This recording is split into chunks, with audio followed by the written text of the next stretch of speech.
I want a close-up of the cat now. I'm gonna pull that one. Okay, all right. Free of that. Put that right in the pot. Thank you, Rick. But the books. Okay, we gotta go, guys. Pull that one. Okay, all right. Free of that. Forgot to introduce yourself a second time. Well, can't you punch it in? Joe, I can punch it in, but I like to have two. I'm going to take a nap now, yeah. You know, if that gets too high, I become a soprano, you know. You gotta be careful. I suppose you wonder why I've called you all here. I want to identify myself. I'm Ray Bradbury. But you're very curious, aren't you, to find out how I fell in love with books. Now, remember this.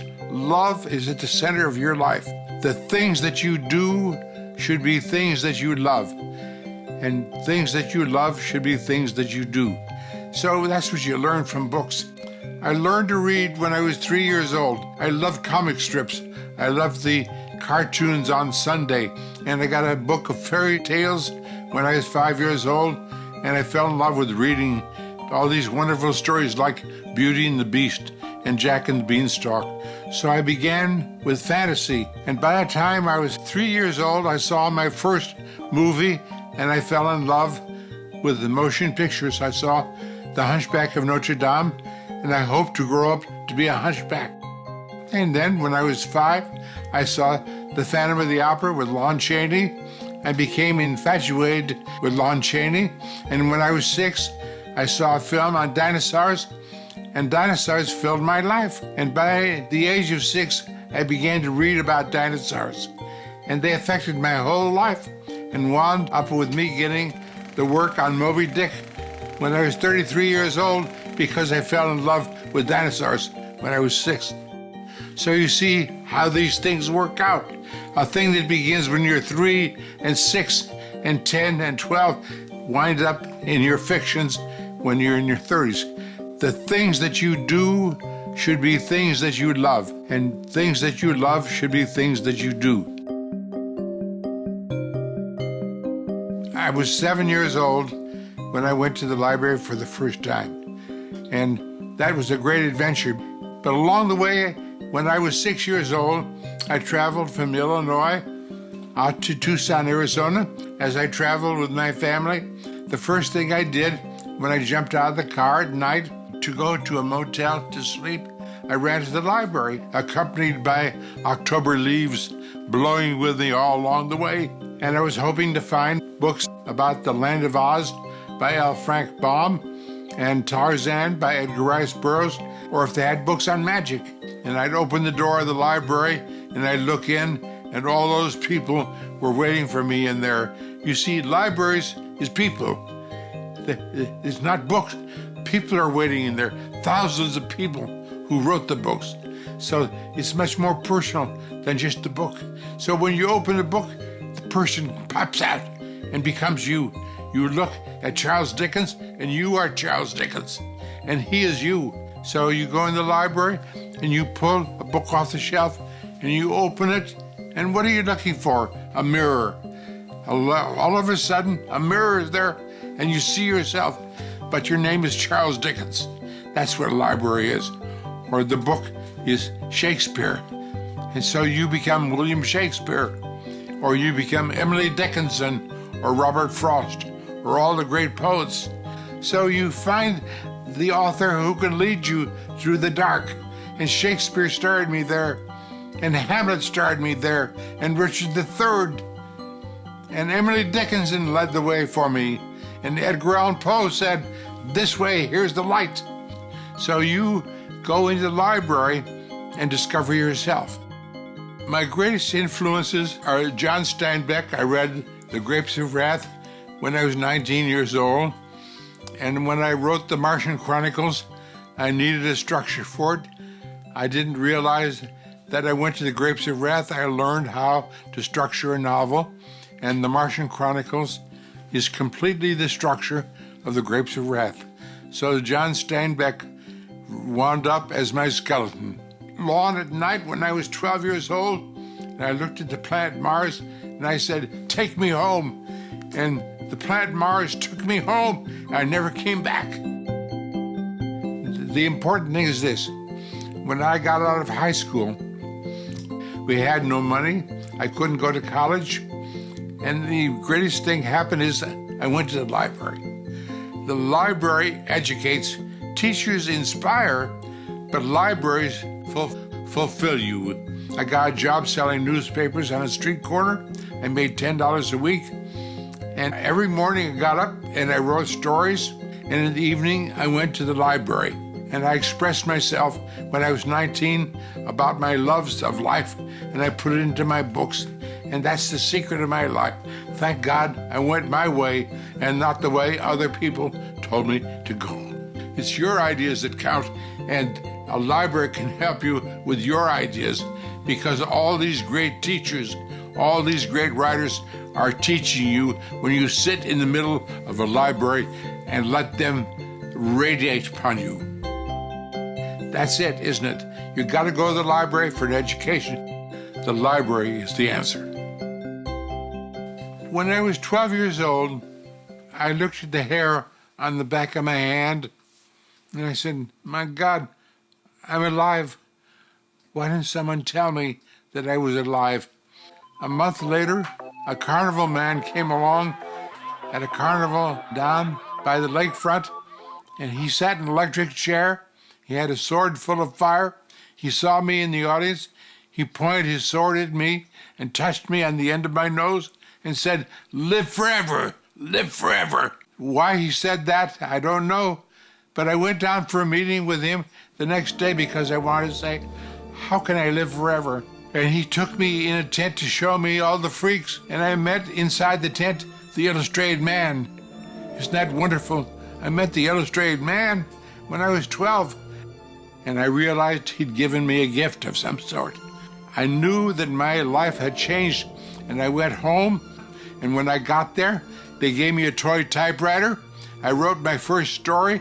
I became a writer because that period of a few days, I discovered I was alive. I discovered maybe I could live forever if I became a writer. So I've written every day since that day I arrived in Tucson, Arizona. In the last 75 years, I've never stopped writing.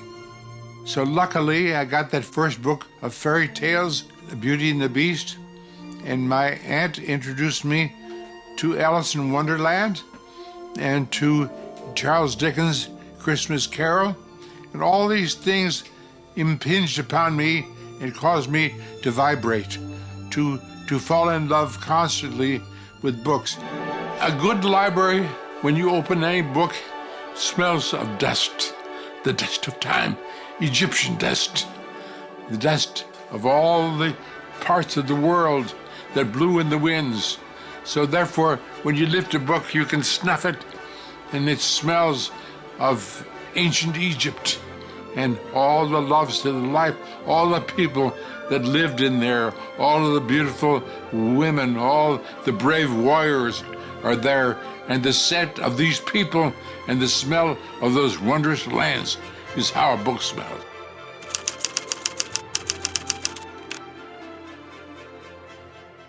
Well, we should learn from history about the destruction of books. When I was 15 years old, Hitler burned books in the streets of Berlin. And it terrified me because I was a librarian, and he was touching my life. All those great plays, all that great poetry, all those wonderful essays, all those great philosophers. So it became very personal, didn't it? Then I found out about Russia burning the books behind the scenes. But they did it in such a way that people didn't know about it. They killed the authors behind the scenes. They burned the authors instead of the books. So I learned then how dangerous it all was, because if you didn't have books and the ability to read, you couldn't be part of any civilization. You couldn't be part of a democracy.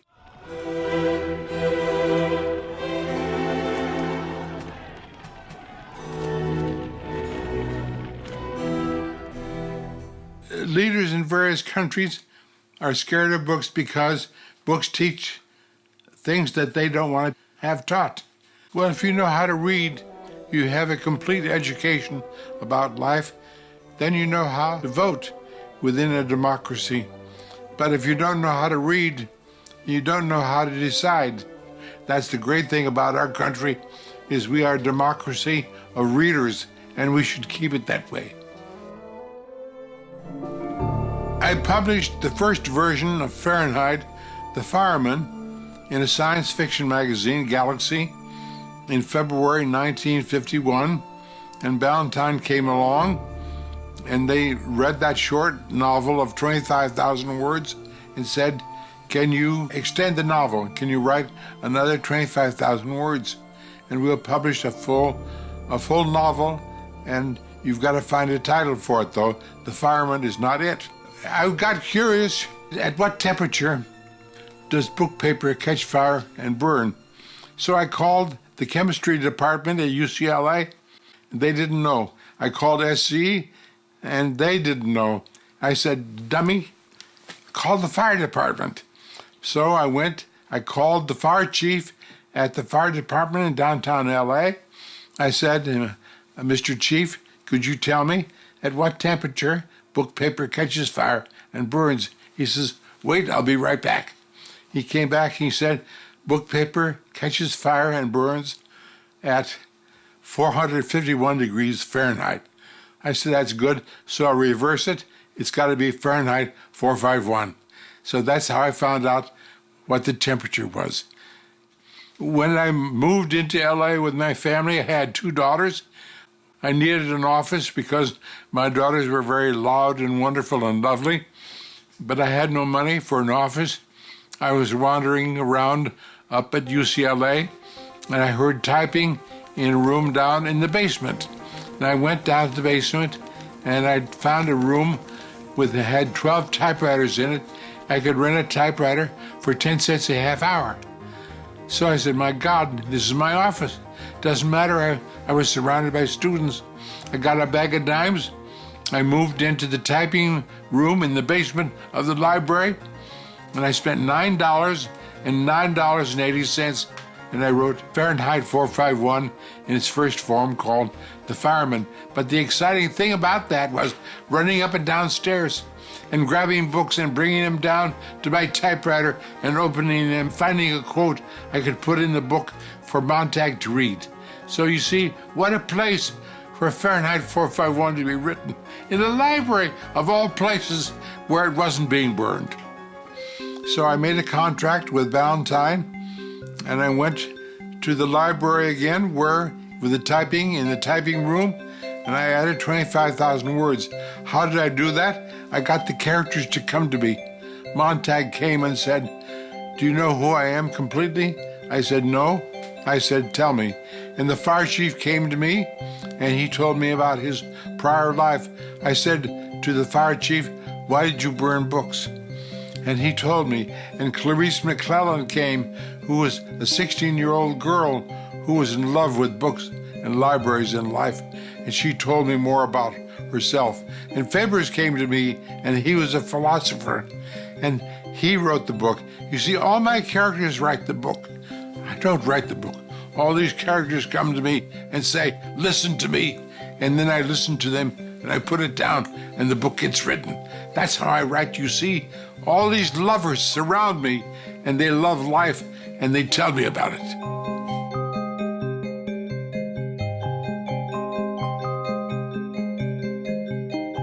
When I came out of a restaurant when I was 30 years old, and I went walking along Wilshire Boulevard with a friend, and a police car pulled up, and the policeman got up and came up to us and said, "What are you doing?" I said, "Putting one foot in front of the other." And that was the wrong answer. But he kept saying, "Look in this direction and that direction. There are no pedestrians." But that gave me the idea for the pedestrian, and the pedestrian turned into Montag. So the police officer is responsible for the writing of Fahrenheit 451. The book was very well received because up until it was published, most of my books didn't get reviewed. They got obituary reviews about an inch big. But Fahrenheit came out, And well-known authors all over the United States wrote me letters about it and reacted to it. So at long last, I was accepted into the intellectual community. Well, Isherwood helped me first. When I was 30 years old, he called me on the phone. I'd given him a copy of the Martian Chronicles, and he called me. He says, "My God," he said, "Mr. Bradbury, do you know what you've written?" I said, "What?"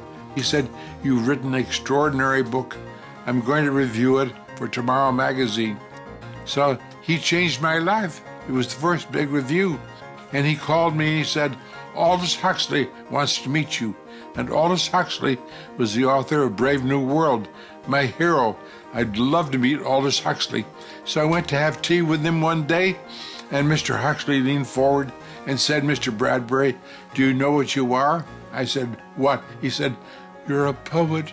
You're a poet." And he told me I was a poet.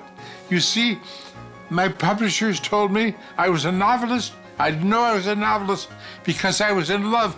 And he tells me I'm a poet. I didn't know I was a poet because I was in love with Shakespeare, Emily Dickinson, and all the great poets. But you see what love does for you? You don't know what you are because you're in love.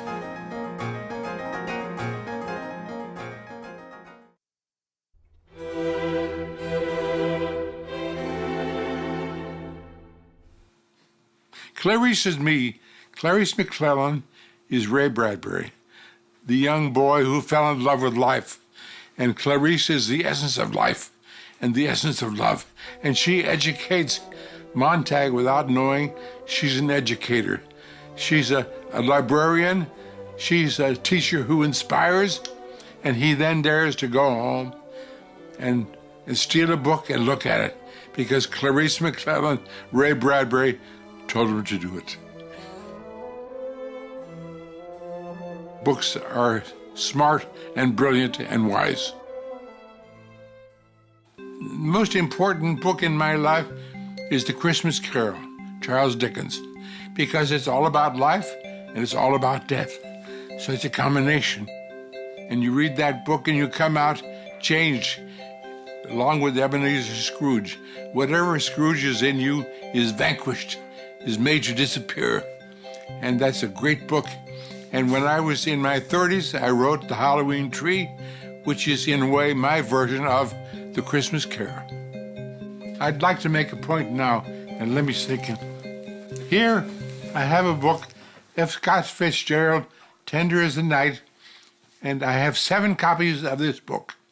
I've been to Paris 20 times. Every time I've gone to Paris, I take this book and I start at the Eiffel Tower and I walk across Paris from dawn until sunset, and I stop in restaurants and I read another chapter of this book by F. Scott Fitzgerald, and by the end of the day, I've read it again completely. So I have all these copies of this one book that I read in Paris when I was walking. So reading should be a total experience. You can read it while you walk too, and you sit in restaurants and read the next chapter and fall more completely in love. I found my love in a bookstore, not in the library, but a bookstore is a library, and I met a pretty girl there who waited on me, and I took her to coffee, and I took her to dinner, and I fell in love with her and the books surrounding her, and she took a vow of poverty a year later and married me because my income was nothing, and she was a rich girl, and she gave up all of her money to become poor like me and live in Venice without a telephone, without a car, but we lived on love and books and my writing. So that's the answer to life. If you can find a person to love who loves life as much as you do and loves book as much as you do, grab her or him and get married. That's pretty good, isn't it? Life is wonderful. That's a wonderful thing. The reason why my books are popular because they know I'm a lover. And my works are poetic. I didn't know I was writing poetry, but I am. But at the center of my books is the gift of life. That day when I was 12 and discovered I was alive. When people touch my books, they're alive. So that's the gift I give to them, and I want them to carry them back and forth to the library. Love what you do and do what you love. Don't listen to anyone else who tells you not to do it. You do what you want, what you love. So you, as a child, must imagine what you want, and then you build it. Anything that you want, but imagination should be the center of your life. Fantasy at the center of your life. Here lies Ray Bradbury, who loved life completely. That's beautiful. I'm going to have a t-shirt made. It says, stand at the top of the cliff and jump off and build your wings on the way down. We are all the sons and the daughters of time. So I thank the universe for making life on Earth and allowing me to come alive here.